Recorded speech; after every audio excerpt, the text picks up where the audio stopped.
No price is too high to pay for the privilege of owning yourself. Friedrich Nietzsche. You may not realize just how far the deception truly reaches. It wasn't just about teaching you to be polite.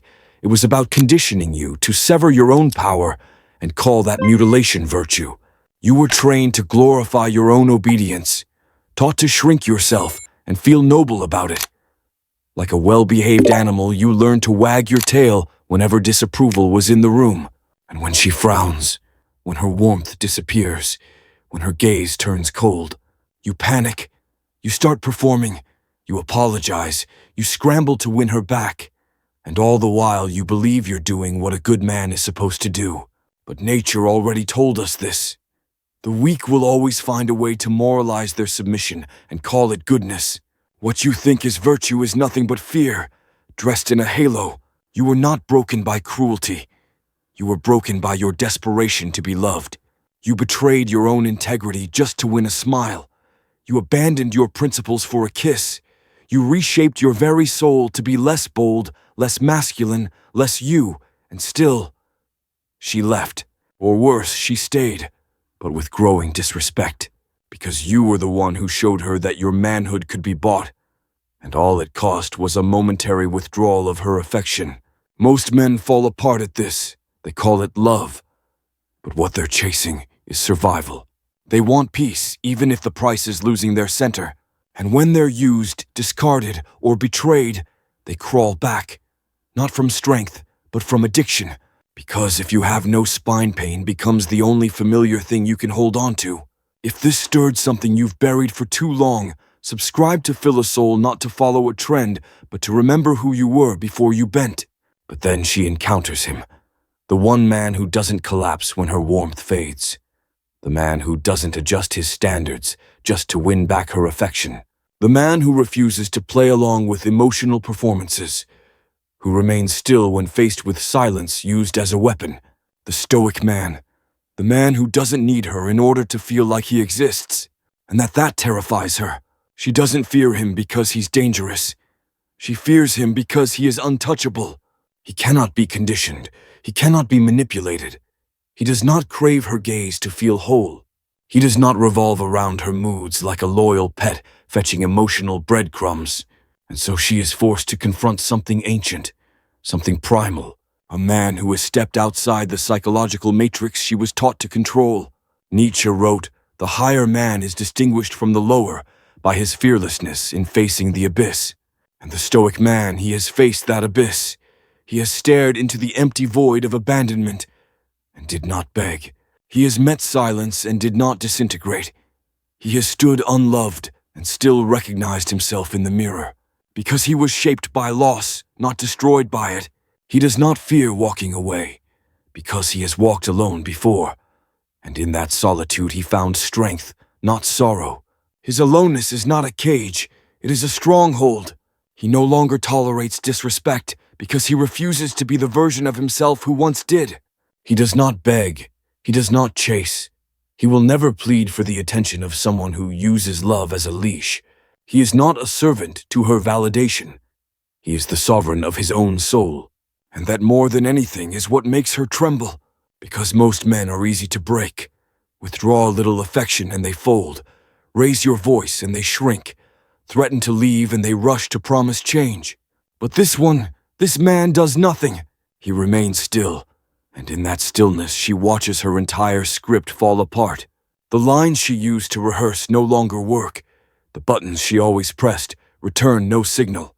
Because this man, he is no longer plugged into her machine. He sees the game, and he refuses to play. There's something you must understand. A truth. Modern culture will never dare say out loud. The average man today is not respected, he is managed. He exists in a gray space between being useful and being obedient. He is rewarded when he complies, praised when he submits, discarded the moment he questions. And yet, he keeps giving, he keeps showing up. Why? Because he has been programmed to chase affection the way a drowning man gasps for air. He thinks validation is proof that he exists. But nature already warned us.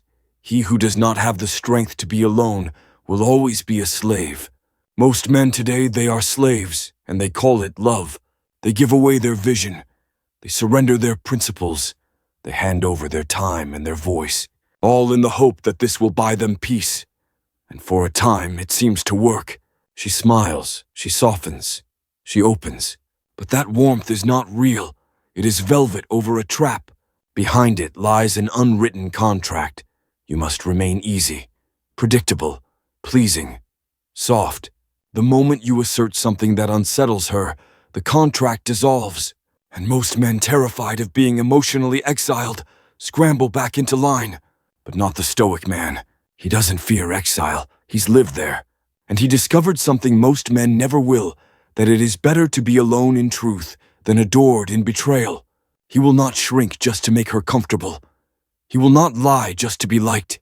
He will not erase himself just to stay near. Because he is not trying to be accepted. He is trying to remain whole. And that more than charm or wealth or strength is what truly unsettles her. Because it means she has no control. She cannot decide the pace of the relationship through silence. She cannot summon his attention by withholding her body. She cannot shape his core using guilt or emotional spectacle. For the very first time, she is standing in front of a man who sees her and remains completely unmoved. Nietzsche once wrote, "The most perfidious way of harming a cause consists of defending it deliberately with faulty arguments." In today's world, the cause is masculine strength. And the faulty arguments, that strength is cruelty, that having boundaries is abuse, that stoicism is simply emotional repression. These are not truths, they are weapons, lies designed to keep men dependent, because a man who doesn't need to be approved of cannot be controlled. The Stoic man has already dismantled those arguments within himself. He knows the deeper truth, that peace without power is just submission, that compassion without clarity is simply weakness, that love without respect is a slow, beautiful suicide. And so he no longer plays the emotional games. He doesn't argue with irrationality. He doesn't explain away his silence. He doesn't validate behaviors that fracture his soul. He simply withdraws, quietly, fully, finally. And in doing so, he awakens something she's never felt before. Panic, the kind that comes from losing access to a man who does not need her. Because let's be honest, most modern relationships are not built on reverence. They are built on emotional leverage. But the Stoic man, just by being, shatters the entire economic structure of power she once relied on. She's used to winning just by showing up. But now, she has to earn him, and not with beauty, not with tears, not with quick compliance, but with truth. And truth is something very few are willing to give. She's not used to being evaluated. She's used to being pursued. She's used to being admired the moment she enters a room, crowned before she's even spoken. She is familiar with men who bow before even being asked, men who offer loyalty before they even question her character, men who lower their standards just to see her smile. But the Stoic man, he does not offer a throne. He does not praise what he does not respect. And she feels that, deeply, because he's not here to save her. He is searching for someone who has already saved herself. And in that moment, she begins to feel what Nietzsche meant when he said, "What is done out of love always takes place beyond good and evil." The Stoic man loves, but not according to society's expectations, not under the rules she was raised to believe in. He loves without kneeling, without distortion, without sacrificing who he is. And that kind of love, the kind that doesn't dilute itself for approval, is more threatening than rejection, because it doesn't chase. It calls her to rise. Most men shrink to gain a woman's trust, but the Stoic man holds his elevation and dares her to meet him there. And this is what makes her tremble, because most men hunger for access, but this man, he guards. He guards his time, he guards his path, he guards his emotional world, not with fear, but with reverence. His emotions are not taken, they are earned. His intimacy is not a reward to be claimed. It is a privilege that must be respected. He is not emotionally distant. He is emotionally disciplined. And that is a kind of masculinity she has never known. It does not beg. It does not put on a show. It does not try to impress. It simply is. It stands in its own gravity and expects her to step forward with truth or walk away. Nietzsche once said, "You have your way. I have my way. As for the right way, the correct way, and the only way, it does not exist." And that's how the Stoic man lives. He doesn't try to be perfect. He tries to be real. And because he is real, he cannot be bought, not with beauty, not with praise, not with promises dressed in manipulation. He sees through her.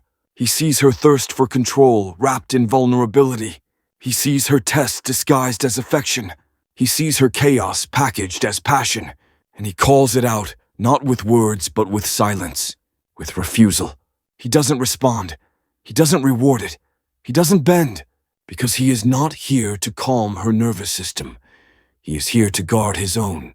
That is what sets him apart. While other men adjust themselves to match her approval, he adjusts himself only to match his mission. And slowly, often without words, she realizes she is not the center of his world. His purpose is, and if she cannot walk alongside that purpose, she will be left behind, not with resentment, but with clean, unapologetic clarity. This is the emotional earthquake, not his anger, not his dominance, but his unwavering identity, his refusal to shake under pressure. She throws everything at him. Withdrawal, drama, silence, seduction, and still he doesn't move, because long ago he already decided the kind of man he would be. And no woman, no matter how magnetic or beautiful, will ever be allowed to rewrite that definition. That is what truly shakes her, not because he is cruel, but because he is complete. The most terrifying mirror a woman can face is not made of glass. It is the eyes of a man who sees her and doesn't flinch. Because every fantasy she was taught to believe, every social cue she was trained to manipulate, every tactic that worked 100 times before dies in his presence. The manipulation fails. The performance crumbles. The mask falls away. And for the first time, she must ask herself a question that feels unbearable. What do I offer a man who cannot be seduced? She expected to be worshipped for her beauty, but he is unmoved unless her behavior matches it. She expected to be chased, but he doesn't chase what does not move with grace toward him. She expected to be the gravitational force in the relationship, but she realizes he orbits nothing but his own truth. Nietzsche once said, "The individual has always had to struggle to keep from being overwhelmed by the tribe. If you try it, you will often be lonely, but no price is too high to pay for the privilege of owning yourself." And that is exactly what she feels in his presence. A man who owns himself completely.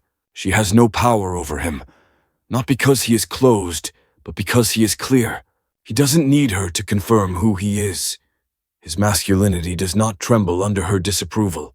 He can love her deeply, but he will never beg to be loved back. He will never trade his identity for affection, not even for a moment. And in that stance, he becomes something she has never truly encountered, a man who is emotionally present, yet psychologically untouchable. And that forces her to face herself. Now she has to ask, can I rise to meet this standard without the games? Can I stand in my truth without tactics?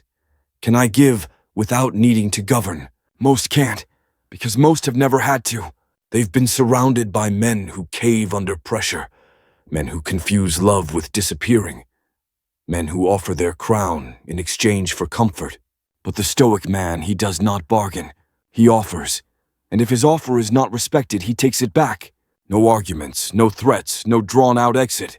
He doesn't explain. He doesn't warn. He simply leaves, and leaves her alone, with the parts of herself she has never tested. Nietzsche warned us, the greatest danger isn't pain, it's comfort. The kind that slowly numbs you to your own mediocrity. The Stoic man offers no such comfort. What he brings is pressure, not with shouting, but with his presence, with a level of emotional structure and internal stillness that makes every falsehood tremble, and she feels it. The quiet intensity of standing before someone who does not need her to feel whole, who does not ask for permission to be powerful, who will not soothe her fears or inflate her ego just to keep her around. This man is a reckoning, a mirror carved from honesty, a walking confrontation that says, become who you truly are, or step aside. He doesn't give ultimatums. He doesn't build traps. He simply holds his ground, and the world either aligns with him or shatters against him.